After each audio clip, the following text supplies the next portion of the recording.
درود بینندگان عزیز، تحولات تاجیکستان و جهان را از استودیوی رادیوی آزادی از شهر پراگ به شما تقدیم میکنیم. عبدالله اشرف هستم در خدمتتان. حالا توجه کنید به سرخط موضوعهای برنامه امروز چهارشنبه 28 اکتبر. صدها جوان تاجیکی با کوتا دانشگاه را ختم کردن در تاجیکستان جای کار پیدا کردن نمیتوانند. زنگ میزنیم یا مصلحت میکنیم که خیلی یک سال گذشت یک مطلب نیومد بیکار موندیم. آب شور می نوشیم. ساکنان شهرک کانسای در ولایت سوخت از ویران شدن شبکه آبرسانی شکوه دارند. عریضه بردیم. سونی نمیدارم 3 روز بعد 4 روز به یک بار اومد باید. تحقیقات تازه در بریتانیا آشکار کرد که پاتن و یا آنتیتله های ضد کرونا ویروس در بدن انسان دیر نمی پایند. بنابر گزارش رسانه‌های روسیه جسد یکی از ملتگرایان اشدی روس را در جنگل پیدا کردند. خبرگزاری‌های ریا نووستی و هم تاس روز 27 اکتبر نوشتند که جسد ارتیوم کاستیلوف را مرد هنگام زنبوروغچینی در جنگل در کنار شهر کراسنogorsk یافته است. سبب مرگ او هنوز معلوم نیست. ارتیوم کاستیلوف از شریکان نزدیک قومگرای اشدی روس ماکسیم مارچینکیویچ معروف با لقب تیسک بود. گروه این دو نفره را در قتل بیرحمانه مهاجران از جمله سر بریدن یک مهاجری تاجیک متهم می‌کنند. رامیز نسیموف که سال گذشته در برابر ده‌ها همسبقش دانشگاه اگراری تاجیکستان را ختم کرده بود میگوید جای کار پیدا کردن نمیتواند. او متخصصی چارواپروری و یا زوتکنیک است و با کوتا از ناحیه دوردست راشتخاله وارد دانشگاه شده بود.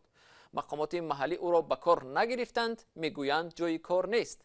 در تاجیکستان صدها جوان مثل رمیز با دیپلم دانشگاه کار پیدا کردن نمیتوانند. ادامه موضوع در گزارش همکارم علی شیر ظریفی. رمیز سال پیش دانشگاه اگراری را با اختصاص زوتکنیک ختم نمود، اما نه در محل زیست و نه در جای دیگر نمیتواند کار پیدا کند. از دانشگاه روخت هم دارد، اما جای او را قبول نمیکند. بعد 4 سال روخت دادن که بران نویا در خیلی کار رفتم جویا در برای کار خیلی جای کار نشی نه میگه جای کار نیست و خیلی شود بعد زنگ میزنیم یا گام میزنیم شود جای کار زنگ میزنیم یا مصلحت میکنیم که خیلی یک سال گذشت یک مطلب نیومد بیکار موندیم. از بس که کار نیافت رو به کارهای دیگر آورد. حالا نگرانی این جوان 23 ساله از آن است که اگر تا 3 سال دیگر در زادگاهش از روی اختصاص کار نکند دانشگاه دیپلمش را نمیدهد. من خودم در باور داشتم که همین خیلی کسی خودم در کار کردن میتونم اومدم دانشگاه در خونده استم. بر اساس مقررات دانشجویان دارای کوتا پس از ختم دانشگاه باید به جای کار در محل زیستشان حاضر شوند و مقامات موظفند افرادی را که راهخط دانشگاه را دارند به کار تامین نمایند. وزارت معارف و علم جمهوری تاجیکستان از روی آن جایهایی که از منطقه‌ها با وابسته به ضرورت موجودیت همون متخصصان در منطقه‌ها قبول داوطلبان را به راه می‌ماند. مسئولین میگویند در صورت سرکشی از کار نسبت جوانان چاره‌های گوناگون اندیشیده می‌شود، اما در صورت نبودن جای کار آنها می‌توانند انتظار شوند. مسئولان بخش کشاورزی ناحیه راشتخاله در صحبت تلفنی گفتند به کارگر نیاز ندارند.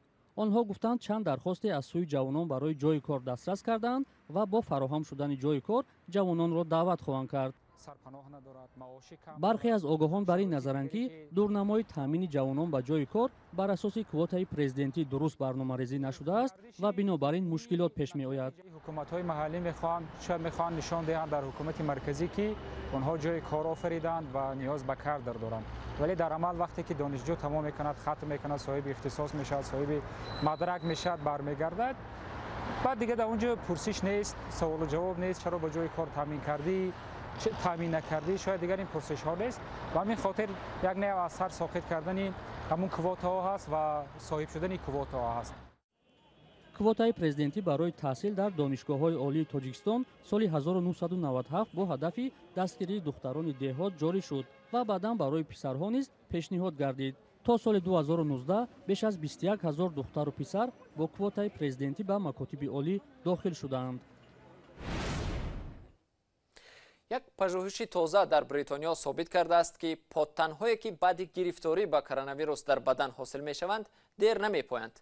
از این رو شخصی که این بیماری را پس سر کرد ممکن است دوباره در برابر کووید 19 آسیب پذیر شود. پادتن و یا آنتیتلا ذره‌هایی هستند که ویروس ها را محو می‌کند و انسان را از بیماری ها ایمن می‌دارند. تفصیلات بیشتر در گزارش همکارم کیومرثی عطا. یک تحقیق نو آشکار کرده است پادتن‌هایی که بعد از سرایت کرونا ویروس در بدن حاصل می‌شوند دیر نمی‌پایند و همین گونه انسان در برابر کووید 19 دیگر باره آسیب پذیر می‌ماند. دانشمندان کالج سلطنتی لندن که بعد خروج بیماری در ماه‌های مارس و اپریل میزان پادتن‌ها در بدن اهالی بریتانیا را تحقیق کردند، میگویند که پادتن‌های آنها در تابستان بسیار کم شدند. در جریان سه تحقیق پادتن‌های گروهی از مردم در ماه ایول و اوگوست ما معلوم کردیم آنها از 6% تا 4.8 و 4.4% کمتر شدند. هرچند این رقم‌ها خرد هستند ولی با نظرداشت تعداد آدمان با باوری کامل می توانیم بگوییم که تغییر واقعی را نشان می‌دهند. در عموم حقیقت این است که بیشتر از 90% مردم در برابر بیماری آسیب پذیر هستند. خبری مذکور در زمانی است که در بسیاری از گوشه‌های جهان سرایت کرونا ویروس نو سرعت گرفته است. تحقیق دانشمندان بریتانیا را همکاران دیگرشان حالا ارزیابی نکردند و مسئولیت از کرونا ویروس نیز هنوز تحقیق نشده و مسئله پیچیده میماند. عین زمان پژوهشگران میگویند که تجربه ها با کرونا ویروس های پیشینه نشان میدهد که مسئولیت بدن در برابر آنها دیر دوام نمیکند. ایمونیتت و یا مسئولیت آنهایی که بعد آزمایش بیماریشان معلوم شده است در مقایسه با مسئولیت آنهایی که علامت‌های بیماری را نداشتند قوی تر مانده است. اما میزان پادتن‌هایی که کارمندان طبی و طبیبان داشتند تغییر نکرده است و سببش هم شاید سرایت به تکرار ویروس باشد.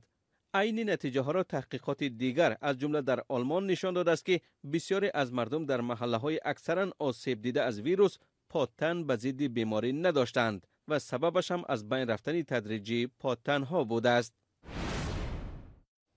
بیننده ارجمند، تا این لحظه برنامه ما درباره مرگ قومگرای مهاجر آزار در روسیه، مشکل بیکاری ختم کنندگان دانشگاه ها در تاجیکستان گزارش دادیم. در ادامه برنامه از بی‌آبی ساکنان در شهرک کانسای در ولایت سوخت و حل شدن مشکل مادر سرباز پس از یک گزارش رادیوی آزادی خواهیم گفت. حالا یک آگاهی است و سپس برنامه را ادامه می‌دهیم.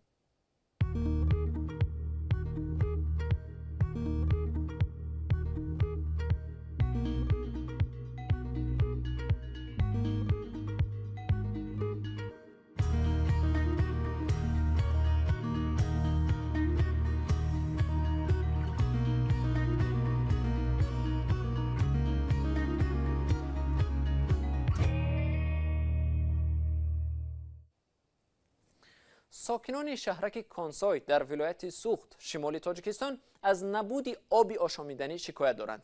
کانسای در شهر گلستان قیراقم سابق واقع است که از قلمروش رود بزرگ سیر می‌گذرد و هم آبانبار قیراقم در آن واقع است. چرا آب رود سیر تا به منزل ساکنان کانسای نمی‌رسد؟ فرزان محمدی شرح می‌دهد. ساکنان برخی از محله‌های شهرک کانسای چند ماه است از نبود آب نوشاکی تنقیصی می‌کشند.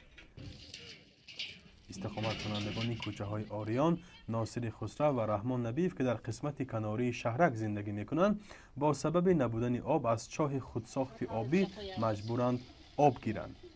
ساکنان میگن آب این چاه‌ها شور است و از تشخیص طبیبان نگذرانیده‌اند و نمی‌دانند تا کجا به سلامتیشان زیان آور است. یک تا دو تا همسایه مانده قدوقدن میبیارم سونی اگر یا بورم باشد اگر من بچگه طلب همین میخورم دی. قبورهای آبگذری این شهرک از زمان پیدایش آن یعنی در سالهای شوروی ساخته شده است و به گفته ساکنان آب از دوری 12 کیلومتر که خط آبگذری اساسی موجود است به اینجا می آید. بعد برهم خوردن اداره آب و کاریزی در سال 2008 تأمینات آب را موقتا کارخانه صنعتی اپریلیف که در این شهرک به دوش گرفته است و ماهانه پول آب را نیز از ساکنان جمع آوری می کند. اوگوستان رفتیم زیرین عریضه بردیم. سونی نمیدارم 3 روز بعد 4 روز بعد یک بار اومد به اون. کم آدمو نوشیدم با اینجا گرفتگی طرف ما یک خونه گرفتگی آدم نوشیدن به گرفتگی دیگه نیست. من این فرزندام خیلی بیسال داشت میبرم همه وقت آب در کار خوراک کندم آب جام شویندم آب من چند بار مراجعت میکنم به این جای کارخونه ما وعده میتیندو یک بار میتیندو با هم آب گم میشه. مسئولان کارخانه ظرفشویی اپریل که حاضر نشدند طریق ویدیویی مسئله را شرح دهند، ولی در صحبت تلفنی گفتند که از مشکلی نبود آب ساکنان تا جای آگهی دارند و آن را مربوط به فرسودگی بعضی قبورهای آبگذر دانستند. یک ماه پیش همین کوچه ظرفشان ده لینیای آب گذروندیم در مسافه 1.5 کیلومتر ده همه 500,000 تومان مثال فرض کنیم. سال گذشته حساب مبلغ‌های گردشی کارخانه فقط برای تامینات اهالی 1 کیلومتر 600 متر کوه به اساس بیچی آب گذرانده به مردم دادیم. در واقع طبق مشاهده ما هم به قبره‌های آبی در کوچه‌های مرکزی و برخی دیگر از کوچه‌های شهرک طبق ترتیبات آب می‌آید. ساکنان این محل‌ها می‌گویند در 2 یا 3 روز یک بار آب می‌گیرند و تا حد امکان آن را ذخیره می‌کنند. وضعیت پیش اقا نقض نبود آب ما. حاضر خیلی نقص شد همش آب ما هم با یک خیلی عمداست. در شهرک کانسای نزدیک 6,000 نفر اهالی زندگی میکنند و برای بیشتری آنها اپریل جای کار است. مقامات در شهر کولوب تاجیکستان برای مادر سربازی که در عملیات ضد گنرال آشوبگر محمود خدایبردیف کشته شده بود خانه نو ساختند. منزل مریم نظریه چند سال پیش در نتیجه سیل نیمه ویران و صدمه‌ای شده بود. رادیو آزادی درباره مشکلی مادر سرباز قبلا گزارش داد و خودش میگوید که بعد این مقامات به دادش رسیدند. گزارشی همکارمان محمود جان رحمتزاده از خانه نوساخت مریم بی از شهر کولوب. مریم بی نظریه و ساکنی 71 ساله شهر کولوب تا 8 ماه پیش در خانه صدمه‌ای به سر می‌برد. بعد یک گزارش رادیو آزادی مقامات به مریم بی نظریه و خانه ساخته دادند. من همین رادیو آزادی را شنیدم، بعد خیلی داو کردم، شما را هم یافتم. 21 سالی که من داو کردم در مبین به نظرم که یک روز گذشت. در دوام 21 سال من یگان کس مرا گوش نکرد، مثال یاردمم نکرد. تا نشر گزارش مریم بی نظریه و نامه ها و اردن شرف پسر قربانیش در دست پشت در مقامات را 20 سال گشته است. پسرش دلشاد سفروف سرباز گواردیای پرزیدنتی ماه نوامبر سال 1998 در آشوبی محمود خدایبردیف در شمال تاجیکستان کشته شد. پس از مرگ پسر مریم بی در یکی از آبخیزی منزل زیستی خانواده نیمه ویران شد و کمک خواهی مریم بی از مقامات برای تعمیر خانه آغاز یافت. ساختمان خانه نو مریم بی نظریه و ماهی پیش انجام شده است. حالا او در خانه های نو ساخت زندگی می کند. اما شکایت دارد که خانه‌اش را تا آخر تعمیر نکردند و یخدان تلویزیونی کهنه‌اش آورده دادند. خلادلنیکای نمیجاش کمتر کار میکنه، ایجاش تماما کار نمیکنه. گرم میسته، ایدامی بولو کم ترک خنک میسته. خیلی خلادلنیک هم یک مو یکنیم و گوی که کار فرمودیم که ایجاش کار کرد، ایجا که کار نکرده. دیگه کشتیمش، گفتیم خیلی ویرانه چی در دارد دیگه نمیدونیمش. اینم تستودگی خلادلنیک است. در شهرداری کولوب گفتند که ساختمان خانه او را مقامات به انجام نرسانده است.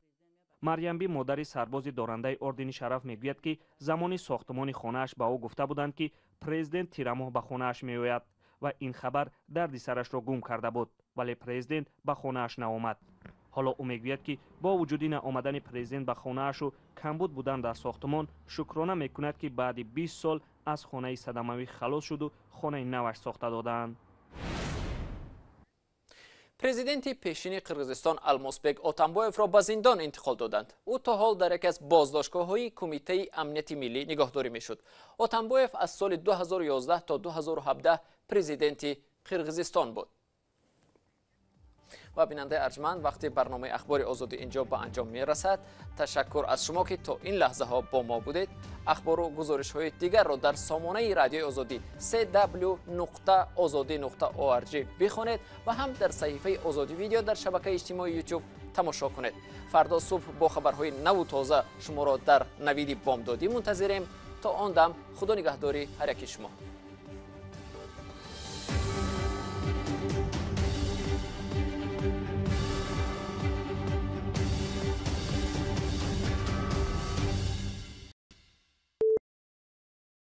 Radio Free Europe, Radio Liberty, Praha.